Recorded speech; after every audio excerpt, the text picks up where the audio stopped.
Hey everybody, it's Christy with Legion Dog and Cat Supply. I'm coming to you today with our next video series in January's Buildable. I wanted to come to you today to talk about wet food, shelf-stable wet foods that are in cans, pouches, and Tetra Paks. So I wanted to talk to you about how they're made. So first off, they're generally fresh, raw, frozen, organ meats, broths, different functional ingredients, supplements. They can have grains in them, different vegetables and fruits, can be ground, sliced, chunked, stewed, and then basically they're mixed all together, and then they're put into these big batches are made, and then they're put into the different containers. So say it's a can, so they're placed in here.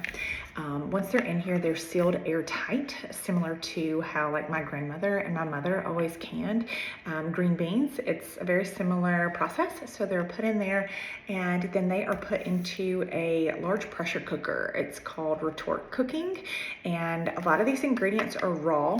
Maybe they're gently cooked before they're put in, but they're cooked at a low temperature, like 120 to 170 degrees prior to going in. Most of the time they are a raw consistency, and then they're put in here, put in that large pressure cooker, sealed up, and then they cook for a specified amount of time, depending on what it is and what that manufacturer uses, up to 240 to 250 degrees, and then they pop them out. So each one is then inspected to make sure there's no air leaks or anything like that that would make the food not good. And that cooking process and the pressure cooking process makes it shelf stable and safe. It kills harmful bacteria. It preserves the moisture and the aroma that a dog or cat would have when you would eat a fresh food. It locks in those flavors. They don't use chemical preservatives when they do that. And that way that it is cooked also is why pâtés have a generally darker meat consistency than what a raw product would have. So the result is highly palatable, it's moisture rich, it's easy for pets to digest, which is especially helpful for cats, seniors, picky eaters, or different disease processes that make it difficult for dogs or cat to digest different types of kibbles. So they can come in cans, pouches, these plastic bottoms with these lids on top that pop open. Just different. These are your Tetra Paks here, and you have your pouches, of course. So what's the difference? So the food itself is generally kind of the same. It's the same process, the same cooking method. The basic difference is how it's sealed up. So these pouches a lot of times are stamped with heat stamp, and therefore it seals it. And then these sometimes can be heat stamped, or there may be some sort of adhesive on there. The Tetra Paks are generally these are very convenient. They pop open on the sides, you roll it open, pop it apart, and then you can roll it back down and put it in the refrigerator. So nice for not having to put it in a different container and have a can cover. But when it's rolled open, it is heat sealed together in a clamp, and then it rolls down. So just kind of different methods, but all basically the same, just a different packaging that it's in. So the cans are actually going to have a longer shelf life than pouches. Pouches are much shorter just because it's a much thinner material, and these cans are bigger. They hold a lot more, and it's better for multi-pet households. If you are wanting to feed a couple of different dogs, or you want to get more bang for your buck, basically, these can be more cost effective, and they definitely have a thicker consistency than what you're going to find in a pouch.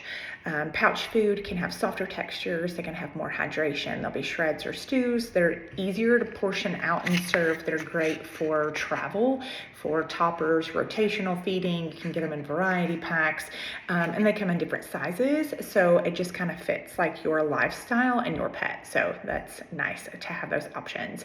So neither one of them is necessarily better. They are just dependent on, like I said, like texture is a thing. So a lot of cats will love a pate or like a mousse, but not appreciate a shred, like shreds in gravies or in a gravy sauce or a broth. So it's important to know your pet as well. Dogs can definitely be texture oriented. I know our boy is. So the next thing to look at when it comes to like your canned or your pouches is that they're not all full meals. So like this one here, it says on the front that this is a complete meal, real food for dogs.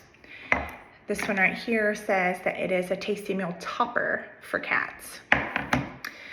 This one says it is a human grade topper for dogs. This one says up here at the top, it's complete and balanced for cats. So it's important to know, look for those AFCO statements, whether it's a complete meal or a supplement like we talked about before. The calorie content's still going to be on here. The ingredients are still going to be listed by weight. So if it says water is the first ingredient, you need to know that by weight, before it was cooked, water was the most heaviest ingredient that was in there. It's going to have your percentages and the guaranteed analysis for proteins and such, and then that feeding guide, which is important to know.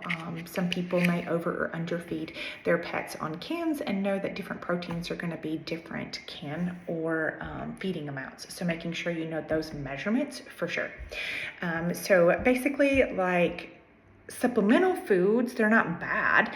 They are a great way to use as a tool for different things. I have seen these silky mousses for the dogs and cats to be spread across like lick mats. You can do the same thing with pates and stews. You can put them in the wolf popsicles and put them in the freezer and use them in your popsicle for enrichment. You can do all sorts of things, Kongs, any like treat, puzzle, feeder things, like you can use them in all of those, which is really nice. And having just a small amount, not wasting a full can and having a pouch for something like that is also very beneficial. So key takeaways are that wet foods, whether they're canned or pouch, play a big, powerful role in nutrition, adding hydration, and can be great for some pets. And knowing how to read your labels, which we've already gone over, and making sure we're checking those, making sure it's a complete meal or just a supplement and that we're using it as such. So it's a great way to have flexibility with your pet and give them special treats and different enrichment. If you have any other questions or would like to know more about different types of wet foods, you can always reach out to the store. You can come in. Any of us would be glad to help you, and we hope to see you soon.